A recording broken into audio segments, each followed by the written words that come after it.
Hello दोस्तों, आज के इस नए वीडियो में आपका स्वागत है। तो यही सॉन्ग का एपल पे प्रोजेक्ट एंड नो स्टेक देने वाले हैं। जो वीडियो में पासवर्ड रहेगा 4 स्टेप में। आप लोग वीडियो को पूरा देखिए और बहुत ही बेहतरीन रिमिक्स लेकर आए हैं दोस्तों। बेस्किंग के स्टाइल में रिमिक्स किए हैं, बहुत ही ज़बरदस्त अपने हिसाब से तो रिमिक्स किए हैं। बाकी आप लोग सुनकर कमेंट में ज़रूर बताइएगा दोस्तों, और ईयरफोन लगाए रहिएगा। और आप लोग को चलिए सुना देते हैं किस प्रकार से हम जो है, और वीडियो के अंत में आप लोगों को दिखाएंगे कि किस प्रकार से हम पैटर्न बनाए हैं। तो वीडियो को पूरा देखिएगा, फुल वॉच कीजिए दोस्तों, और हमें ज़्यादा से ज़्यादा सपोर्ट कीजिए।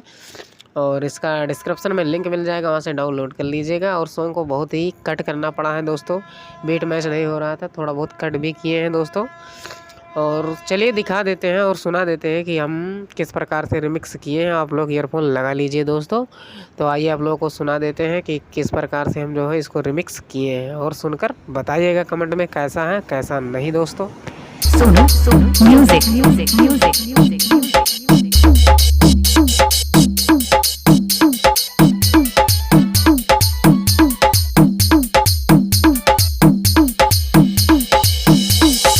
मस्तान बाजार।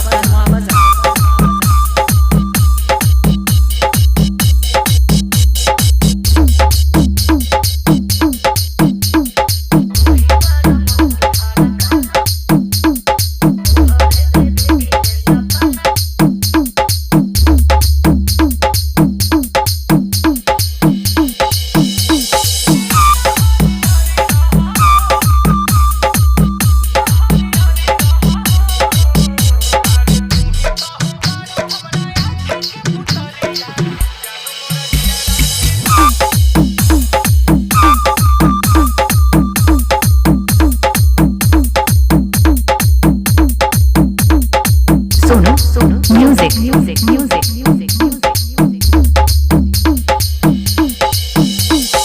मस्तान बाजार।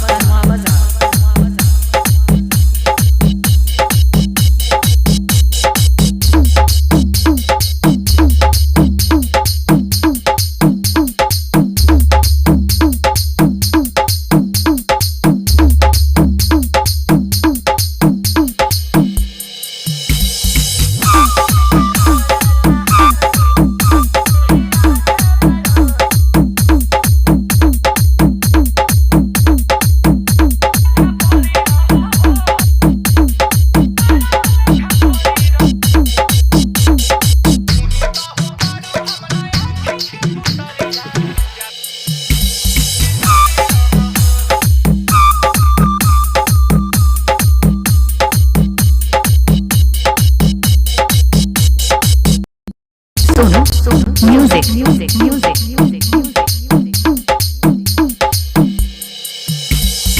मस्तान बाजार।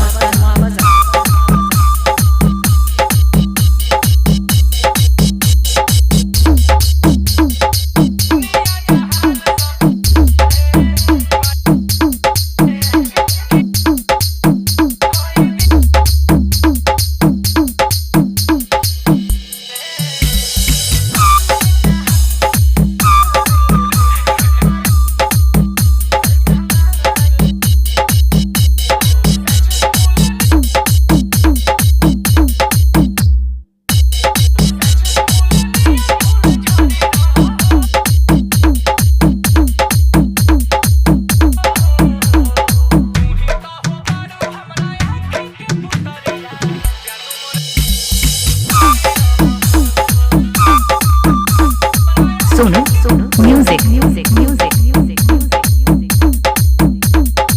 मस्तान बाजार।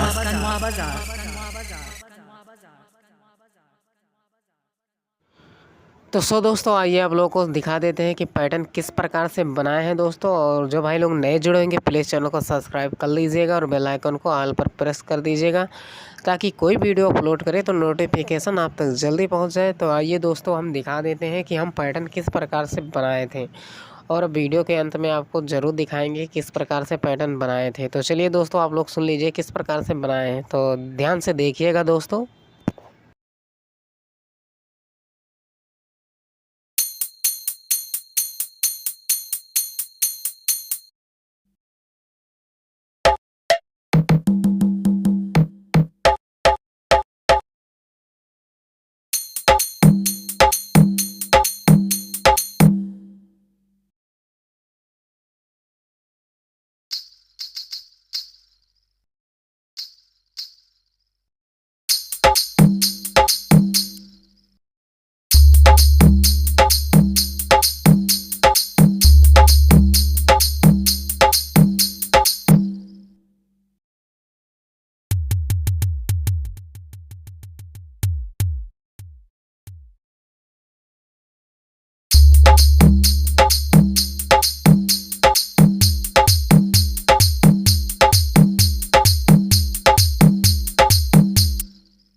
सो दोस्तों कैसा लगा हमें कमेंट में ज़रूर बताइएगा और वीडियो को लाइक कीजिएगा और चैनल को सब्सक्राइब करना मत भूलिएगा दोस्तों।